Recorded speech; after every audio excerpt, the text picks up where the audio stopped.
At first, she hesitated. But when the moment came, her departure was swift. This is Cinderella, a young Siberian or Amur tiger, returning to the wild with a vigorous leap. They call her Zalushka in Russia, and many here think the future of the species now rests on her youthful shoulders. She was starving and frostbitten when they found her, and her mother had been killed by poachers. But instead of asking a zoo to take her on, the conservationists tried something new. They built a large enclosure in the wilderness and took on the job of Cinderella's mother. They began preparing her for life in the wild. It was an ambitious idea, something that hasn't been tried before. Well, this little one showed up with around the edge of a village. Obviously looked thin and weak. Other than being half starved and dehydrated, it was a good candidate to try rehabilitation.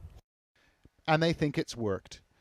Cinderella spent a year in her enclosure, with human contact kept to an absolute minimum. When the team decided to move her back into the wild, Cinderella was tranquilized, then measured up and prepared for the journey ahead.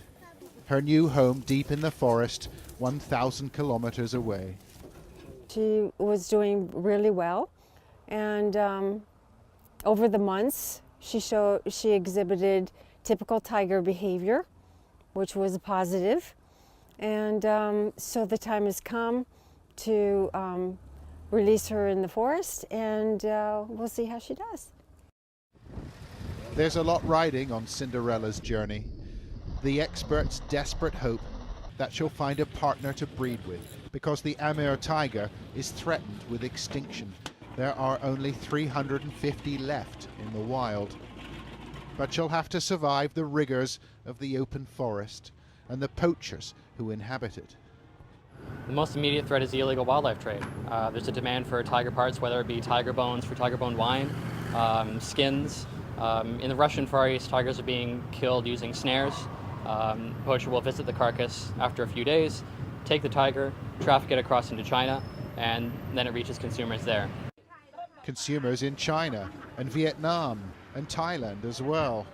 People who buy tiger parts for their medicinal properties, for strength and virility. And rising affluence in the region means more people are willing to pay. The effect has been felt in Russia's Far East. At least 20 Amur tigers have been killed in the last 12 months, despite the efforts of those who try to track and protect them. But this is a bit of good news. Not a fairy tale ending exactly. But Cinderella is doing well, living off the land and looking for a mate.